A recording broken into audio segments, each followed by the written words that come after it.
Welcome to Women in the Arena podcast, the podcast celebrating women doing extraordinary things in plain sight.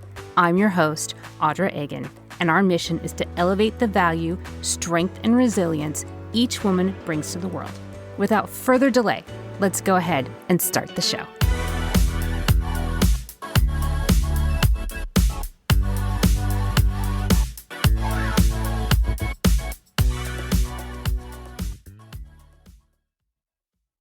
Welcome in, everyone, and thank you so much for joining me again this week. This week, I have a guest who is an adventurer, a chaser of dreams, and a survivor. This week, my guest is Heidi Love, and she is the best-selling author of Laughing at the Sky, Wild Adventure, Bold Dreams, and a Daring Search for a Stolen Childhood. It is a #1 Amazon new release in 4 categories. She's rising from poverty and a childhood of sexual assault.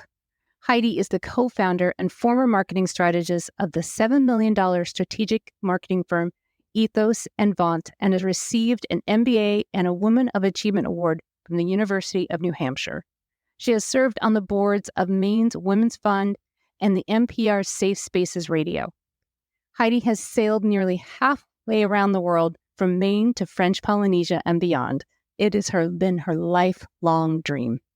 It is my pleasure and my honor to introduce to you Heidi. Heidi, thank you so much for being here, and welcome to the show. Thank you. It's great to be here. It is so wonderful for you to be here with me, and I'm so excited to talk to you about your story of survival, of adventure, of never giving up on your dreams, and what you discovered along the way. Great. So I want to talk to you about your dream of sailing to French Polynesia. But let's begin with where and why that seed was planted. I survived violent crime when I was 11 and attempted murder, and I would run away occasionally. One day I was hanging out in the library. I was actually 15 years old, and I knew at the library the police didn't hang out at the library very often. Often when they found me, they would bring me home, which wasn't my ideal direction to go. And so I was in the library, and it was getting dark. It was dreary. It was cold. They were going to shut down. Somehow I found this magazine to keep me occupied, and it was a National Geographic, and it was about Gauguin and French Polynesia, and had his gorgeous paintings and beautiful photography. And I was going through, and I was pretty excited about it all, when I came across this picture of a waterfall. It was sparkling, and I just followed my eyes down from the top of the waterfall to the caption below, and the hair on my arm and parts of my face just started to vibrate. I never experienced anything like this before. And I thought something powerful is here. And when I read the caption at the bottom of the photograph, it said Bay of Virgins. Well, I just knew at that point I was going to go to the Bay of Virgins in French Polynesia. I didn't know how I would get there, but it was my dream to do it. I thought I could live there right near the waterfall. There would be clean water. The people looked so happy and amazing, and the women looked celebrated. I had come from inner city Philly, Northeast Philly. It wasn't, my father worked with gangs, and it wasn't really, didn't look at all like that in the magazine. Yeah. And so I just decided I wanted to go and live there. So that was my dream. So your dream was born as an escape from your reality, and it was the furthest point from where you were at that moment. And it sparked something in you. It sparked excitement and creativity and hope. Yes. It was probably something that you didn't have very much of at that moment, considering what you were escaping from in that dark, cold library. Yes, exactly. And it was a real challenge because you can't fly or drive to Fatahiva, where the Bay of Virgins is. So that was my first obstacle. It was your to first. first challenge to be able to go there. And so you picked one of the hardest places on the planet to get to. Yes. But you found hope, you found purpose, and you found a focus. Correct. So you had told me that you had this focus and you had decided, okay, I need to figure out how to get there. And you took some creative steps on some investigation on how you were to get there. So tell me a little bit and tell the audience, what did you do next on your investigation on how to get to French Polynesia? Well, there was actually a step before, and that was the first thing that I saw. First place I wanted to go was the Galapagos. And before I even saw this magazine, so just to take a step back, I wrote to the Ecuadorian government and asked how I could come and live in the Galapagos. And they wrote back about 9 months later, and there were all these brochures, science brochures and tourist brochures with penguins and blue-footed boobies and lizards, and and sea lions. And they said, in order to live in the Galapagos, you have to either be born Ecuadorian, that was out, marry an Ecuadorian. I wasn't about to get married at that point, or become a marine biologist. So I decided I would study marine biologist. I went to school, studied marine biologist. I met my first husband, had a child, and my child became so much of my focus. He just was so amazing. And the dream sort of was to go to French Polynesia, sort of went in the background a bit. So there were quite a few intervening years. But later on, I had left my husband and I was on a date with an amazing man. And I started getting these chills again, like I'd had years and years ago, all the way down my arm and my face. And I thought something is going on here. I felt I was in this vortex of energy and I didn't know what it was. It sounds crazy, but I was trying to get the conversation away from me because I felt like I could hardly talk. And so I said to him, so you like to sail, is that right? And he said, yeah, do you like to sail? I said, yes. He said, where would you go? And it just came flooding out of me. French Polynesia, I want to go to Fatahiba. His jaw dropped, his eyes dropped.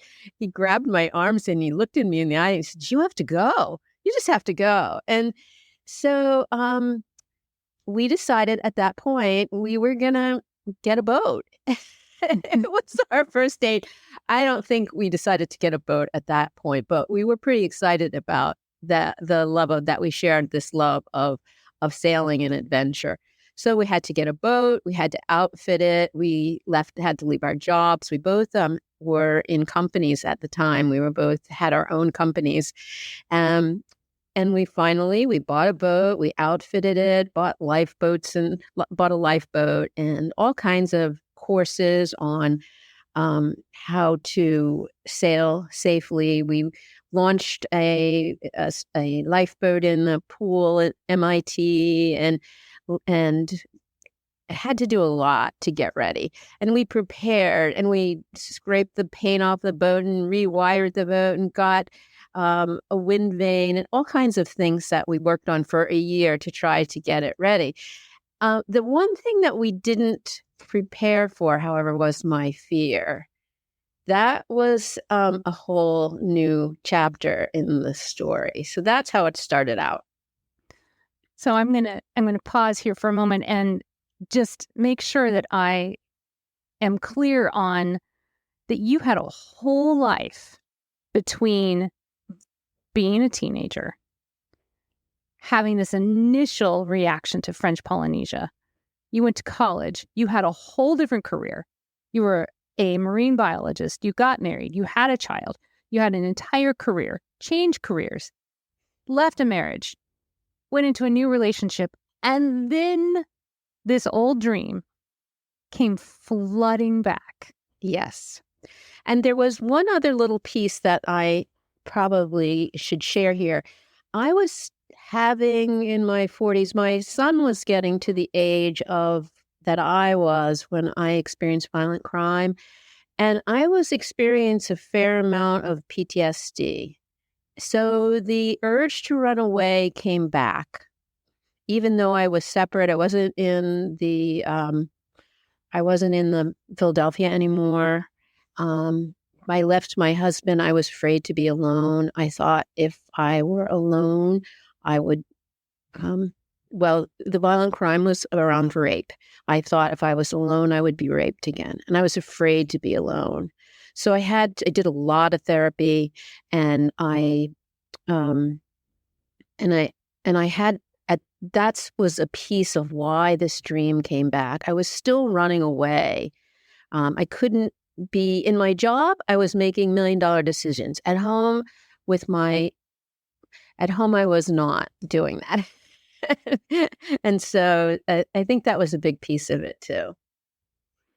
So you were still, you were very capable in your own company, making these big, giant decisions, but you had this old fear gripping you at home. Yes. So you were, as you had said prior, you prepped for a year to go on this journey with everything but your fear.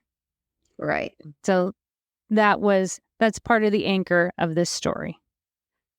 So how old were you when you finally set sail to go on a dream that was first sparked and inspired you when you were 15? 55. You were 55.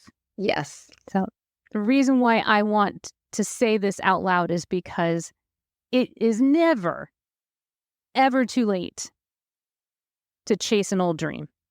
Even with old fears on board, and literally on board because you were on board a boat. That's right. Never too late to chase an old dream. Even when you're bringing some old ghosts, some old fears, which we're going to talk about, that you brought on board with you.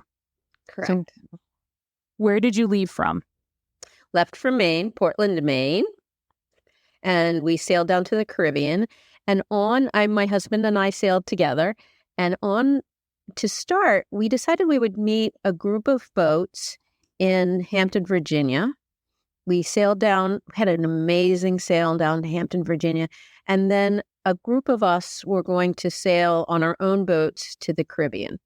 And unbeknownst to us, there was a very unexpected storm that came up, and some boats actually had knockdowns. One woman was lost, and that wasn't exactly where we were. However, the waves were really churned up, and we had some very difficult problems with crashing waves, and we ended up having to go back into Hampton, Virginia against the wind. And there was another storm coming behind it. And as we started going towards the shore, the Coast Guard came on and said, "Securite, securite, all boats take immediate shelter. Extreme lightning is coming at 7:00 at 1900 hours." And we thought we would be back in time. But because we're going against the wind, took a lot longer. And as the flashes of the lightning came towards our boat and our mast, it was quite alarming to me. And I actually had a PTSD attack, dissociative attack, and thought I was 11 years old while I was on the boat.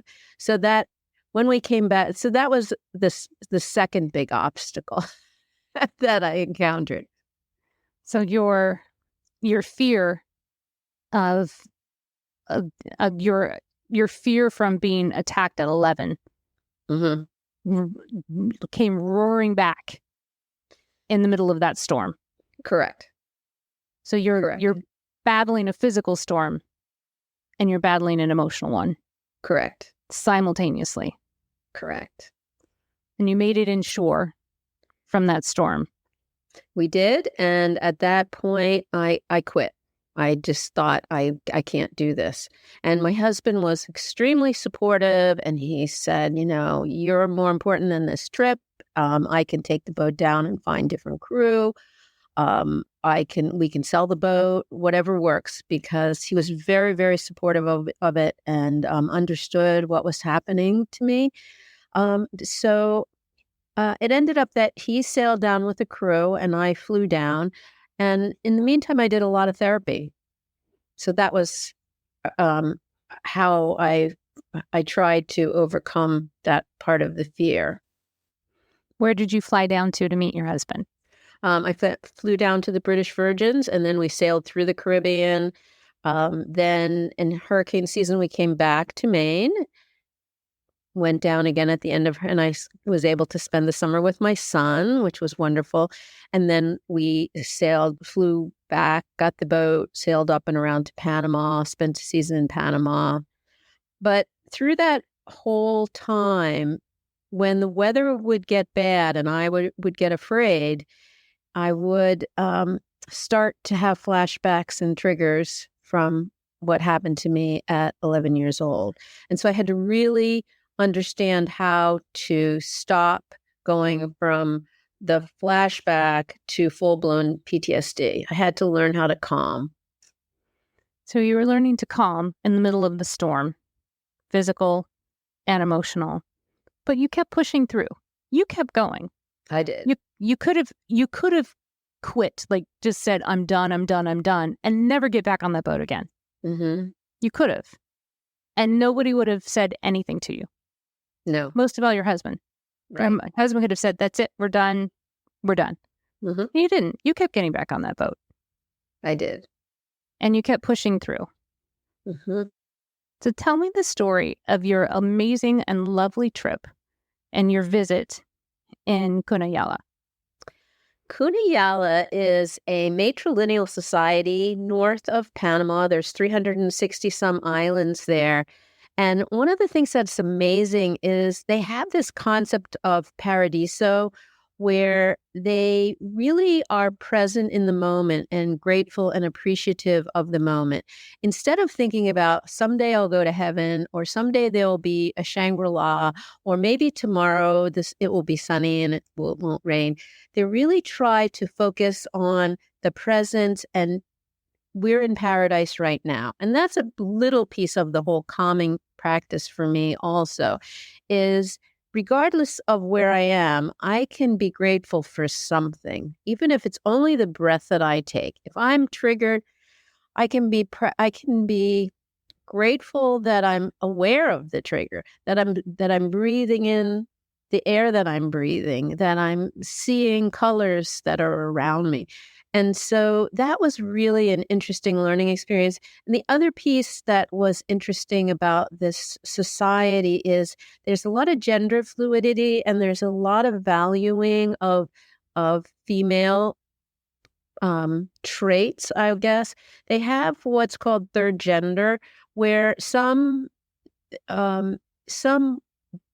boys, some people who are born male are given the honor to grow up as female, and they're considered third gender.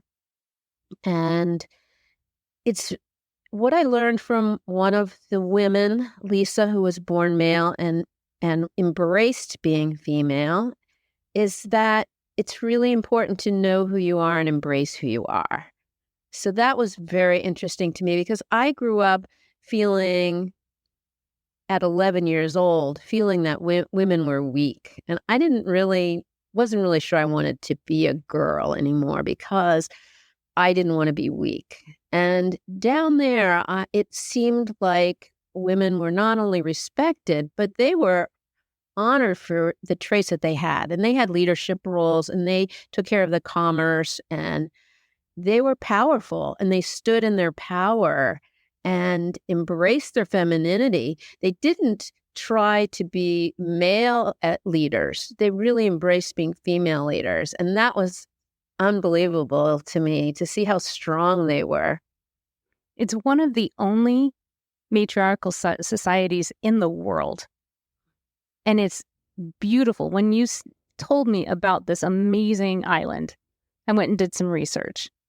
And it's an unbelievable society. And I think that they might have it right in the fact that they teach to be strong in who you are and not try to be anybody else. And I think that is such a beautiful, gorgeous lesson that they don't want you to necessarily emulate anybody else other than who you are. Yes, exactly. And I found in traveling almost halfway around the world, there's a lot of remote islands, and they have very interesting society and such wisdom that they've learned. That was just unbelievable to me.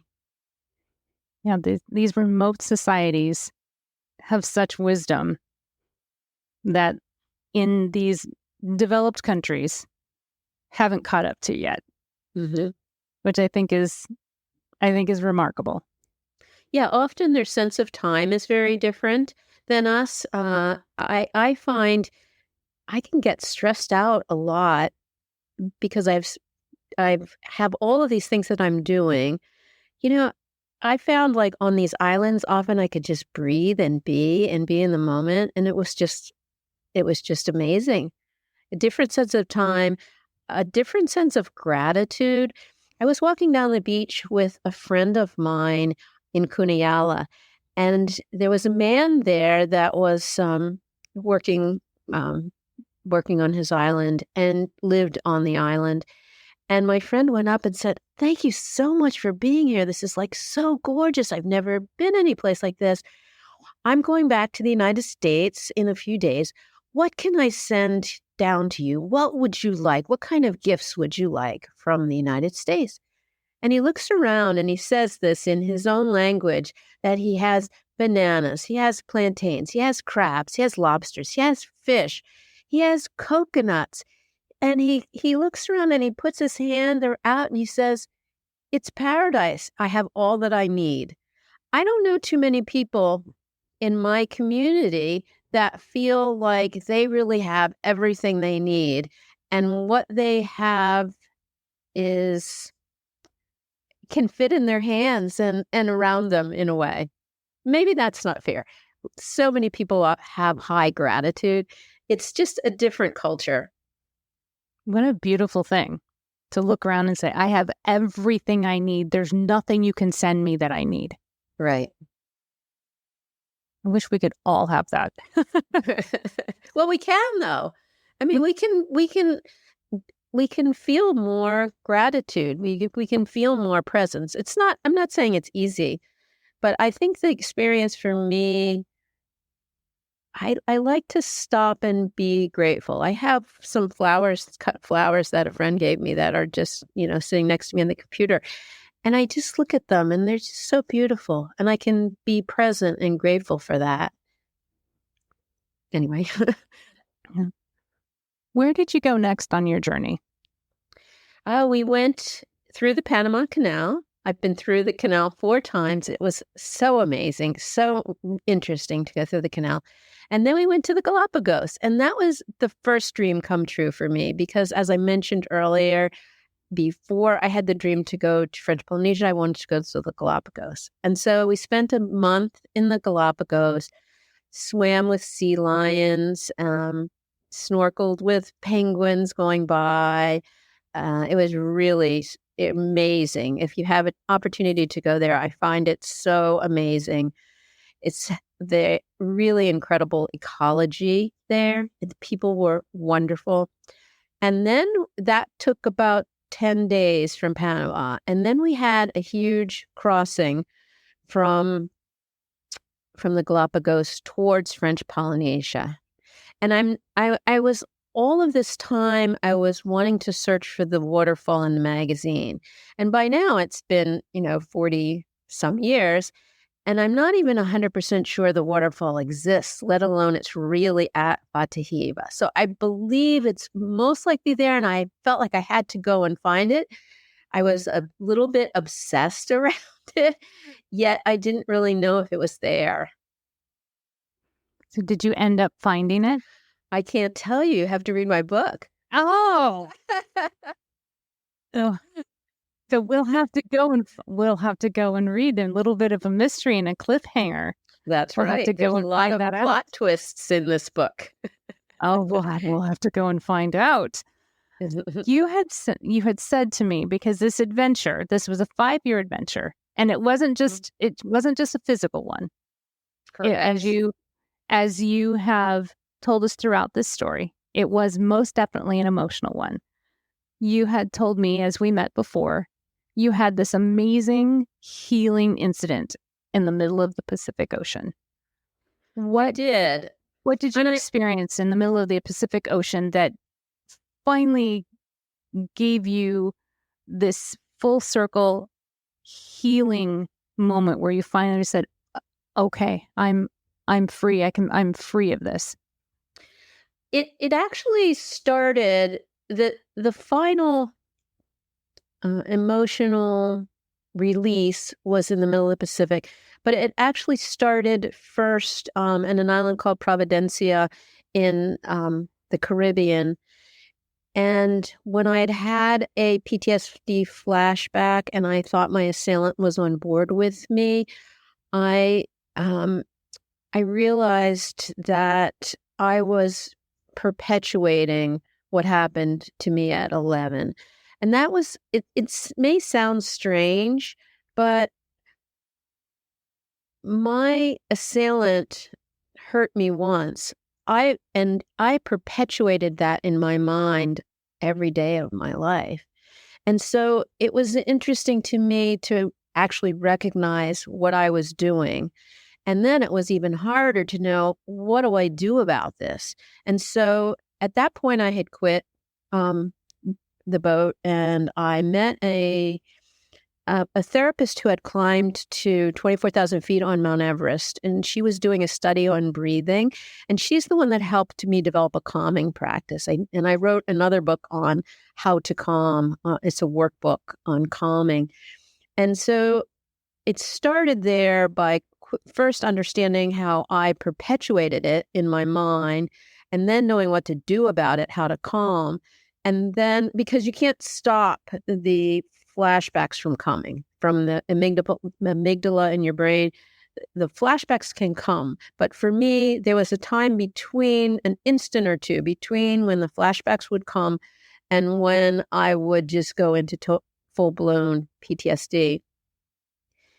I learned how to stop that connection. I couldn't stop the initial trigger flashback, but I could stop going from there to having a full-blown PTSD. So when I was in the middle of the Pacific, the incident you're talking about, waves were colliding. I had 3-meter waves, so 9-foot wave hitting a 9-foot wave, and colliding and going up about 15 feet. And basically, if a breaking wave hits the center of your boat, that's a third or more of the size of your boat, you'll likely get capsized. And these breaking waves were crashing and coming in towards me. I was on watch. It was just my husband and I, so we were exhausted. One of us would be on watch, one of us would sleep. He was sleeping below. And I had the beginning of the trigger, and I was able to use the calming practice and stop it. And then I just started to, believe it or not, rage at these waves, saying, this is not happening. You're not taking me down again. And I just raged. I had no idea I had any rage inside me. I thought I didn't even think I had any anger inside me. I was never allowed to have anger as a child. So I didn't think I had any anger. But boy, did I release it at sea. And I've heard since about, I have a friend who works at with the Gestalt Institute in Sweden, Denmark. She's actually in Copenhagen. And she has a class where they take the students that have been traumatized out to the woods and make them scream and yell. And it's all this part of releasing rage that you might not even think you have. So that's what happened to me in the boat. But you released, 40 years of fear and anger and pain in the middle of the ocean. And it no longer held you captive. Right.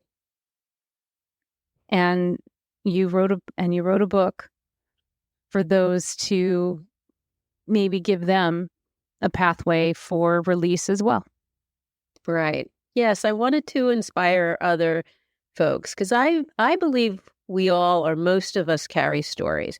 It could be from trauma that we have. It could be from all kinds of things, but many of us have trauma that have stories that weigh us down. And I felt like between my calming practice and my experience that perhaps there could be some inspiration for others to um, to rise above the stories that we carry and live bold dreams. So you were brave enough to live this big, fat, bold dream that was born out of pain. It also gave you release from pain and amazing experiences along the way. Was there a favorite part of this journey that you had that took 5 years and halfway around the world? Oh, yes, but I don't know if I should tell it because I don't want to give away my book.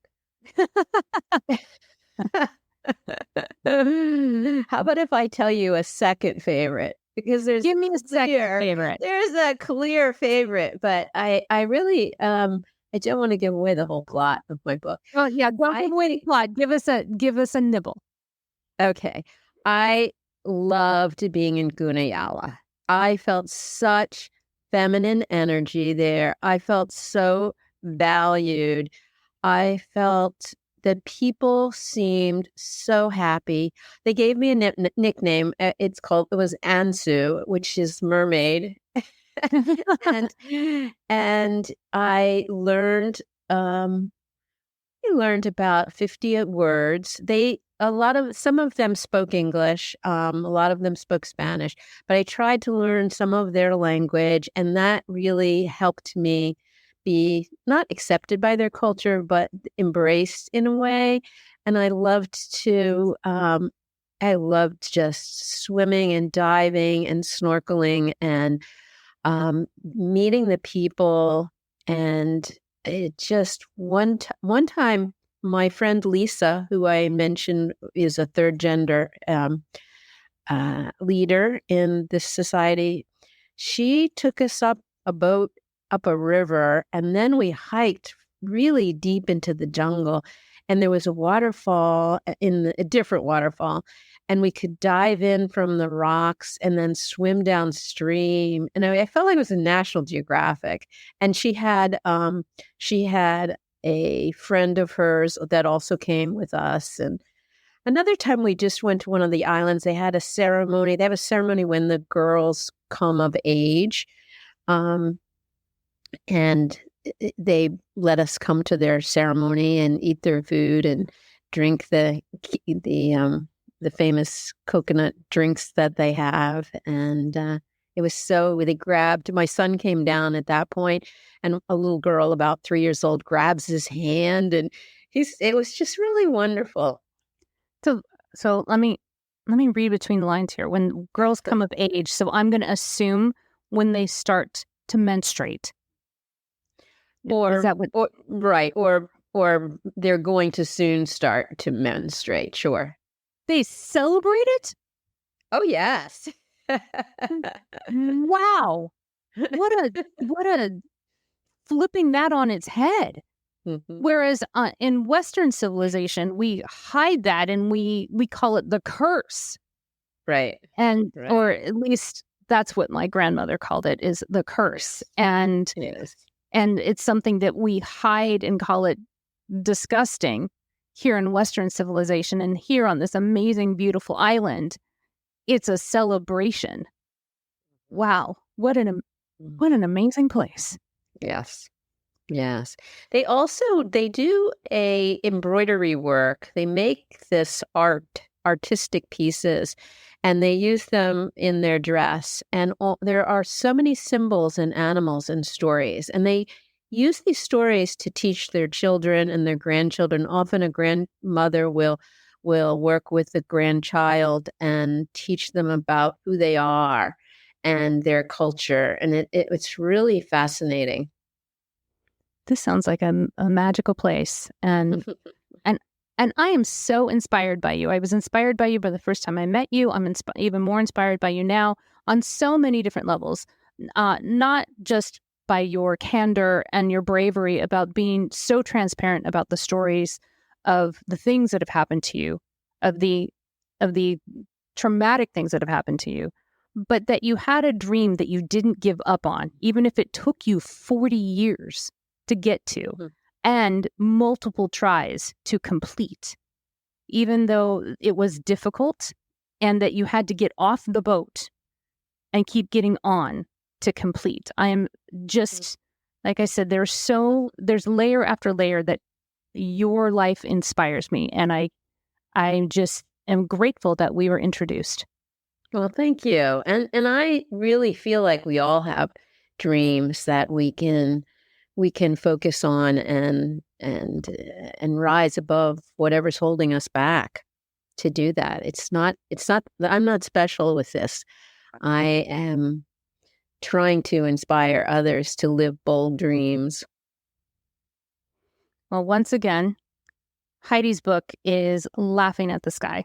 You can you can find her book on Amazon and all of your favorite booksellers. Heidi, I'm going to give you an opportunity, which is my favorite part of the show, that when I get to step back from the mic and give you a moment that you can speak directly and intimately with the audience, for you to give them a moment of inspiration. So the mic is yours. Well, thank you.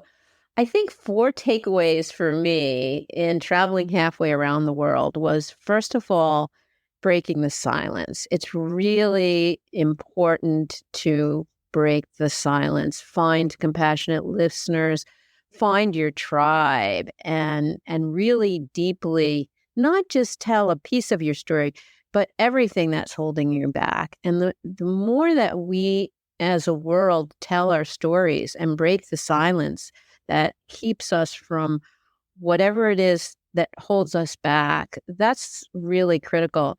And then this whole idea about rising above the stories to live bold dreams, managing your fears, overcoming your obstacles, whatever that obstacle is, to see if you can break it down and manage it. And then to understand if you're perpetuating something that's holding you, either perpetuating a trauma or a failure or whatever it is. I think that if that's holding you back, it's good to be aware of that. And then lastly, it's really, to me, all about loving well. You can, if you have rage or you have fear or you have grief, deep grief, to find ways through that experience to turn it to sorrow and find and then love well. So I have gratitude and love well. So that's, I think, what I learned in going halfway around the world. Heidi, you have been a delight and a joy to get to know. Where can the audience reach you if they'd like to reach out to you and connect with you? Well, my name's Heidi Love, and I have a website, HeidiLoveAuthor.com, and they can reach me through my website, HeidiLoveAuthor.com. Thank you so much for being here. I appreciate you spending your time with me and with the audience and sharing a little bit of your story and giving us a few teasers about your journey of the 5 years of halfway around the world and a little glimpse into your experiences of on the boat and laughing at the sky. Well, thank you. And thank you, importantly, for the work that you do, because it's really, really important. I'm giving it my best shot. I know you are. I really am, because like you, I think that silence gets us nowhere. And I'm using the tool I have, which is my voice, and putting a microphone on it. So, and giving everybody else access to it. So we'll do it together. We'll give everybody else access and amplify their voices. So thank you for lending me yours. Thank you. And thank you all again for listening, and we'll see you again next time. That's our show. Thanks so much for hanging out with me today. It is my pleasure to be the ambassador of these women's stories. It is my hope that they inspire, that maybe they educate, and above all, that they make you feel like you're not so alone in this big world of ours. I'm hoping that you recognize yourself in these women and that you feel maybe that you're not so different after all, and that you have lots of company, and that we're all standing together in this arena.